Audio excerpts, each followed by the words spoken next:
Hello दोस्तों, easy study में स्वागत है।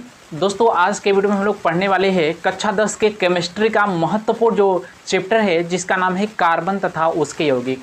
दोस्तों पार्ट 1 में हम लोग पढ़ चुके थे कार्बनिक यौगिकों का वर्गीकरण। कार्बनिक यौगिकों का वर्गीकरण दो भागों में बांटा गया था। दोस्तों खुली श्रृंखला के यौगिक जिसे एलिफेटिक यौगिक कहा जाता है, दूसरा था बंद श्रृंखला के यौगिक जिसको एरोमेटिक या चक्रीय यौगिक कहा जाता था।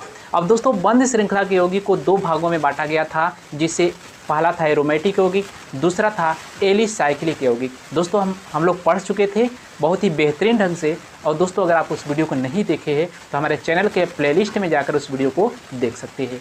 अब दोस्तों आज के वीडियो में हम लोग पढ़ेंगे हाइड्रोकार्बन। हाइड्रोकार्बन क्या होता है, इसका वर्गीकरण दोस्तों किस प्रकार किया जाता है, और इन सभी कॉन्सेप्ट को इस वीडियो में पढ़ने वाले हैं। तो दोस्तों आइए वीडियो स्टार्ट करते हैं। हाइड्रोकार्बन, सबसे पहले जानते हैं हाइड्रोकार्बन होता क्या है। तो दोस्तों जो हाइड्रोकार्बन नाम से ही स्पष्ट है दोस्तों, हाइड्रोजन और कार्बन से मिल करके बनी यौगिक को हाइड्रोकार्बन कहते हैं। यानी कि दोस्तों हाइड्रोकार्बन हाइड्रोजन और प्लस कार्बन अर्थात कार्बन और हाइड्रोजन के तत्वों से बनी यौगिक को हाइड्रोकार्बन कहते हैं। यानी दोस्तों आप याद रख सकते हैं कि हाइड्रोजन और कार्बन से मिल करके जो भी यौगिक बनेगा वो सभी हाइड्रोकार्बन की कैटेगरी में आएगा। जैसे दोस्तों आपका मीथेन है, तो मीथेन का सूत्र होता है CH4, इसमें कार्बन और हाइड्रोजन ही है, तो यह भी दोस्तों हाइड्रोकार्बन कहा जाएगा।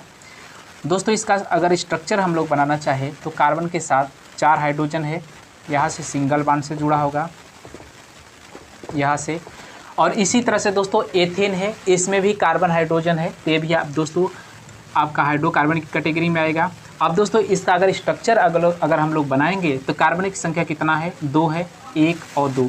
अब दोस्तों carbon to carbon single bond से जोड़ देंगे, और 6 हाइड्रोजन है तो 3 हाइड्रोजन इसको दे देंगे, और दोस्तों 3 हाइड्रोजन इसको दे देंगे, इसका भी दोस्तों हो जाएगा आपका हाइड्रोकार्बन यानी कि कैटेगरी में। या दोस्तों इसी को लिख सकते हैं CH3 सिंगल बॉन्ड CH3। यानी कि दोस्तों इसमें अगर आप देखेंगे तो कार्बन होगा, हाइड्रोजन होगा, कोई तीसरा तत्व नहीं होगा, तो आप समझ सकेंगे कि यह भी हाइड्रोकार्बन की कैटेगरी में आता है। इसी तरह से दोस्तों यहाँ पर एसिटिलीन है, इसमें भी कार्बन और हाइड्रोजन है। दोस्तों कार्बन कितने हैं, 2 है, कार्बन 2 आप खींच लेंगे, और हाइड्रोजन भी 2 है, यानी कि दोनों को एक एक हाइड्रोजन आप दे सकते हैं। अब दोस्तों कार्बन का संयोजकता 4 होता है, तो एक संयोजकता तो हाइड्रोजन के द्वारा पूरा होता है, और दोस्तों इसके बीच कितना बांड होगा, 4 होने के लिए 3 बांड लगाना होगा, तभी दोस्तों ये पूरा हो जाएगा, यानी कि एसिटिलीन का ही होगा CH3 ट्रिपल बांड CH3। या दोस्तों इसी को लिख सकते हैं CH, यानी कि दोस्तों वहाँ पर लिखा गया है, या इसी को कहते हैं C2H2 भी कह सकते हैं। तो ये जितना भी यौगिक है methane, ethane, propane, butane, pentane, hexane, ये सभी आपको हाइड्रोकार्बन की कैटेगरी में आता है। इसी तरह दोस्तों जैसे पेंटेन है, तो पेंटेन में कितना कार्बन होता है, 5 कार्बन होता है, तो दोस्तों इसको लिख सकते हैं CH3 फिर CH2 फिर CH2 फिर CH2 फिर CH3। इसमें भी दोस्तों देखेंगे तो कार्बन और हाइड्रोजन भी है, तो इसको भी दोस्तों क्या कहेंगे, हाइड्रोकार्बन की कैटेगरी में लिख सकते हैं। और दोस्तों इसमें कार्बन कितना है, 5 है, तो C5। अब दोस्तों हाइड्रोजन 3 2 5 2 7 2 9 और 9 3 12, यानी कि दोस्तों H12, इसका क्या हो जाएगा, अणु सूत्र हो जाएगा। तो दोस्तों आप लोगों को क्लियर हो चुका होगा कि हाइड्रोकार्बन क्या होता है। कार्बन और हाइड्रोजन से मिलकर के बनी यौगिक को हाइड्रोकार्बन कहते हैं। अब दोस्तों हाइड्रोकार्बन को 2 भागों में बांटा गया है। पहला होता है दोस्तों संतृप्त हाइड्रोकार्बन, और दूसरा होता है असंतृप्त हाइड्रोकार्बन। दोस्तों इतना पॉइंट को हम लोग मिटा रहे हैं, जल्दी से स्क्रीनशॉट ले लीजिए और नोट पॉइंट कर लीजिए। अब दोस्तों आइए देखते हैं इसका वर्गीकरण। दोस्तों वर्गीकरण इसका 2 भागों में बांटा गया है। हाइड्रोकार्बन को 2 भागों में बांटा गया है, यहाँ से देख सकते हैं। पहला होता है दोस्तों संतृप्त हाइड्रोकार्बन, संतृप्त हाइड्रोकार्बन, संतृप्त हाइड्रोकार्बन। और दोस्तों दूसरा होता है असंतृप्त हाइड्रोकार्बन, असंतृप्त हाइड्रोकार्बन। संतृप्त हाइड्रोकार्बन समझते हैं क्या होता है। तो दोस्तों जो संतृप्त हाइड्रोकार्बन होता है, carbon to carbon single bond यानी कि एकल बंध के द्वारा जुड़ा होता है, उसी को संतृप्त हाइड्रोकार्बन कहते हैं। तो दोस्तों यहाँ से लिख सकते हैं ऐसा हाइड्रोकार्बन, ऐसा हाइड्रोकार्बन कार्बन जिनमें कार्बन कार्बन कार्बन एकल बंधों द्वारा कार्बन कार्बन एकल बंधों द्वारा जुड़ा होता है, एकल बंधों द्वारा जुड़ा होता है, उन यौगिकों को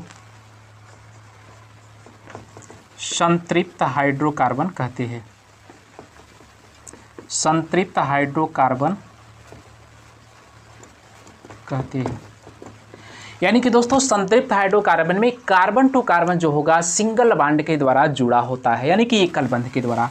दोस्तों संतृप्त के कैटेगरी में आपका एल्केन आता है, यानी कि एल्केन भी इसी कैटेगरी में आता है। तो दोस्तों इसमें क्या होगा, जैसे आपका एल्केन आपके संतृप्त कार्बन के अंतर्गत आता है।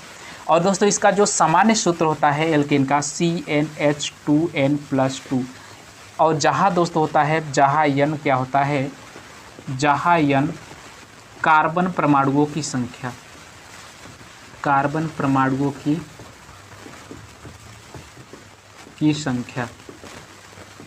यानी कि दोस्तों इसी सूत्र में अगर n का मान हम पुट करते चले जाए तो जो भी यौगिक मिलेगा वह संतृप्त हाइड्रोकार्बन के अंतर्गत आएगा।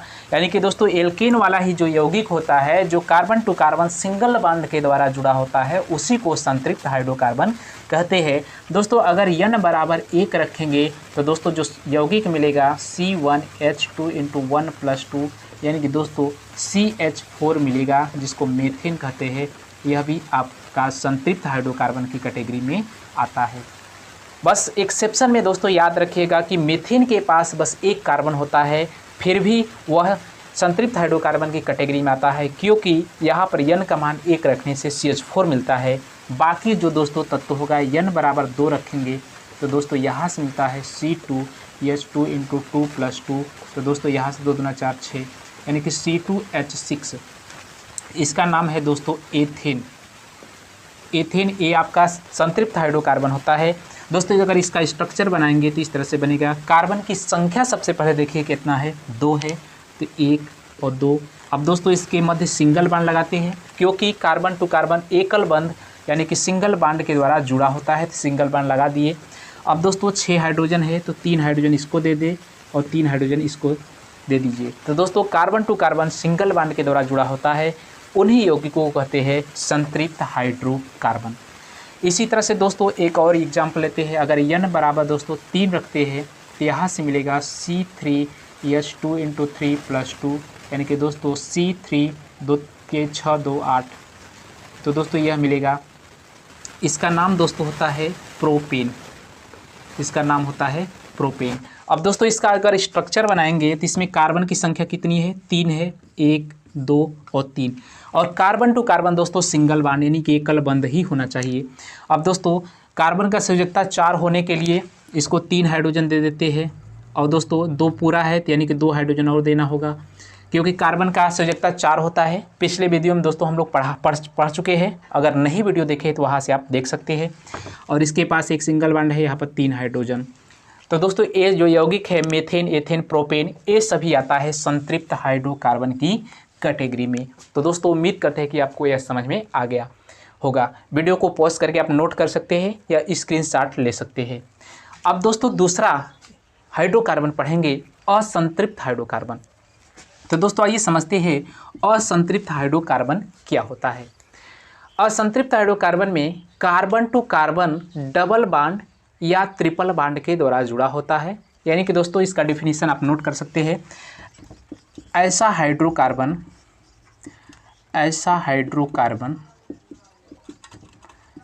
जिनमें कार्बन कार्बन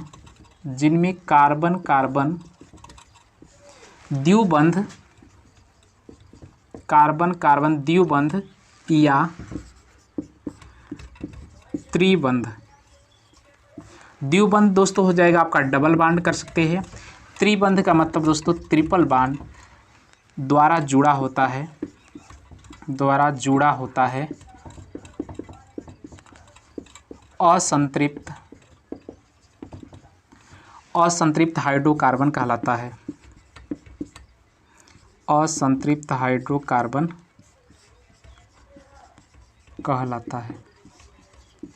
अब दोस्तों असंतृप्त हाइड्रोकार्बन में डबल बॉन्ड भी हो सकता है, ट्रिपल बॉन्ड भी हो सकता है। यानी कि दोस्तों यहाँ पर भी अगर हम कैटेगराइज करना चाहे, वर्गीकरण करना चाहे, तो इसका दो वर्गीकरण हो जाता है। एक दोस्तों होता है आपका एल्कीन जिसमें एक डबल बॉन्ड होता है, और दोस्तों दूसरा होता है एल्काइन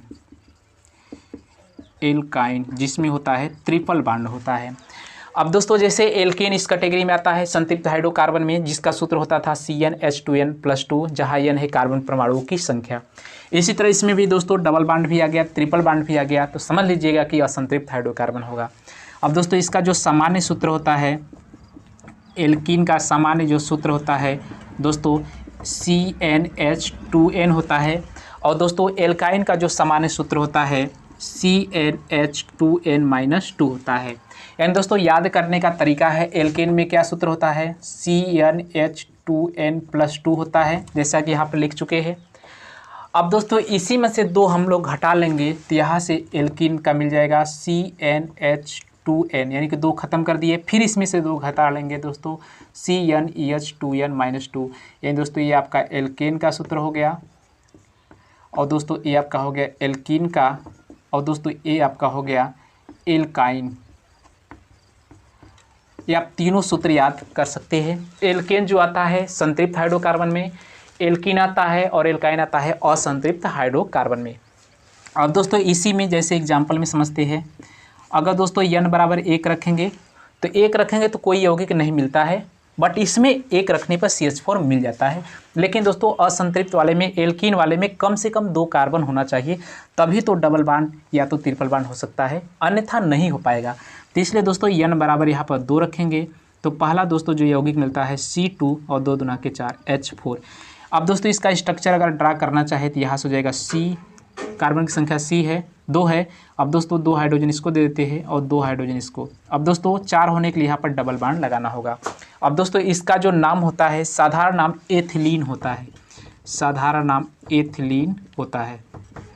या दोस्तों इसका IPC नाम, कार्बन की संख्या 2 है तो 2 कार्बन के लिए दोस्तों मेथ एथ होता है, और डबल बॉन्ड के लिए इन, क्योंकि एल्कीन में इन शब्द आता है तो दोस्तों इसका नाम हो जाता है एथीन।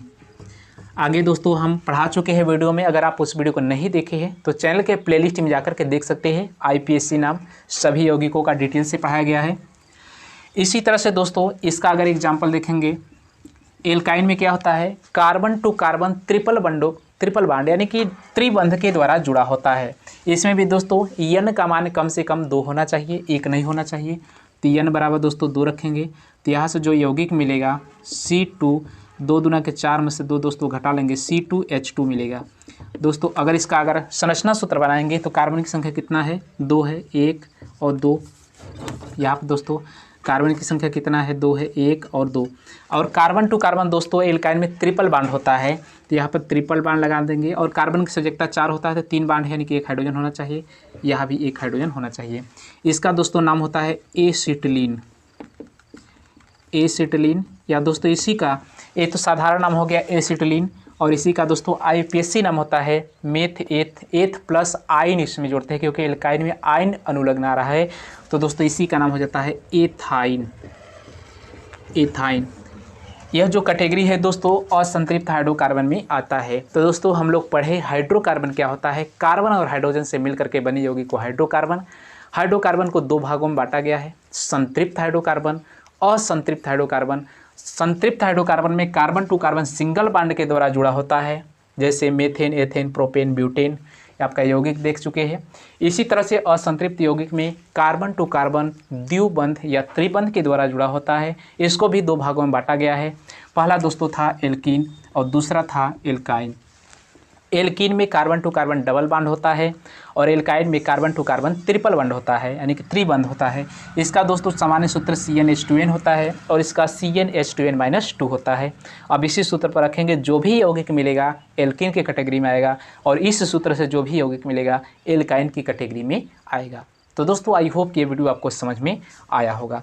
जल्दी से स्क्रीनशॉट ले लीजिए और वीडियो को पॉज करके आप नोट भी कर सकते हैं। और दोस्तों इसी तरह के वीडियो के लिए चैनल को लाइक सब्सक्राइब शेयर ज़रूर कीजिए और कमेंट करके ज़रूर बताइए वीडियो आपको कैसा लगा। और दोस्तों फिर मिलेंगे नेक्स्ट टॉपिक को लेकर के नेक्स्ट वीडियो में, तब तक के लिए धन्यवाद।